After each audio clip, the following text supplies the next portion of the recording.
Alright, so this video is for the PAC Closet Library, how to add edge banding to your doors if you don't have pre-mill. So if you don't have pre-mill on your edge banding, then it's a little more important for you to focus on what thickness edge banding is actually being applied to your doors and your box parts. Alright, so let's start off by going into our settings, and I'm just going to add edge banding to the doors. And if I go into my products, and make sure my banding's off. So let's say we don't have a banding template attached. We're going to go into parts. I can see right now that my horizontal drawers, they don't have any banding applied to them, right? Now I'm going to go into my banding template over in the other category, and I'll want to pick my PAC Closet banding. You could create any other variation of this banding template. If you want to create a new banding template, you go up to Libraries, Edge Band Assignments, and you could take the frameless one and say new, and then it will make a copy and you can name it whatever you want. In this closet banding template, you'll see if we go down to doors, this is very important.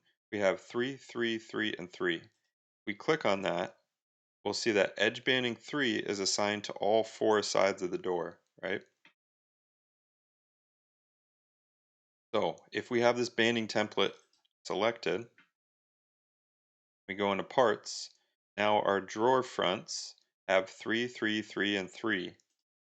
That means there's edge banding assigned to all 4 sides right here, okay? So that's only part of the story, right? Because now we have Mosaic adding edge banding to this door. Now we need to verify how thick that banding is. So if we say okay, we can go to materials. Then for this room, we have PVC banding, edge banding a template. You click on the pencil, we can see that we have 0.5 millimeter PVC attached to edge banding 3. That's the EB3 we were seeing.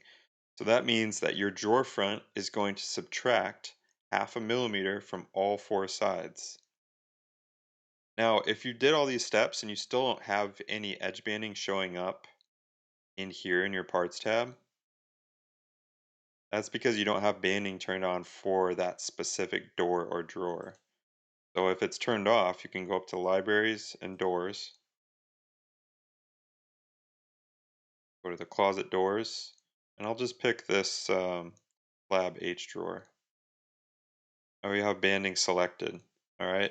Yours likely has apply banding unselected, and that's why it's not there. But we just said apply banding, and now we're good to go. Now, other kind of considerations, you really want to be careful that you don't attach the wrong edge banding thickness to your drawer fronts because you will be screwed. If you attach 1 millimeter banding to your drawer fronts or doors, now you're reducing your part size by more than the thickness of your edge banding. So if you want to apply 0.5 mil banding, make sure that you have 0.5 millimeter banding attached here. Now, of course, if you do have pre-mill, all of your edge bandings will just be zeroed out. Unless you're doing 3 mil and your edge bander can't really handle 3 mil pre-mill, but that's kind of a different thing. We're just focusing on 0.5 mil and 1 mil for now. So that's really all there is to it. At the end, the last thing you can kind of look at, if you go into your cut list and we select, these doors happen to be MDF white HG, whatever that means. And if we look at the part size here, we click on displayed finished part size, it's actually showing us the before and after of having banding and not having banding. So it's really all there is to it for adding edge banding to your doors. Now it's the same thing with all the other parts, right? If we go into parts, we can see that our drawers have edge banding.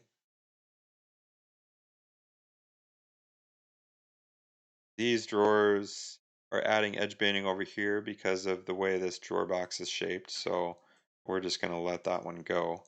Let's look at a cabinet part, a fixed shelf. Fixed shelf is using edge banding 1. Cool. Look at the edge banding and it's on the front edge. Awesome. So if we want to know exactly what is going to be subtracted off of this part, we can go into settings, we can go into edge banding. We can see 0.5 millimeter will be subtracted off of there. All right, and that's really all there is to it for adding edge banding to your parts. If you like the video, give it a like, give me a follow. There's a ton more resources on the website. Thanks for listening.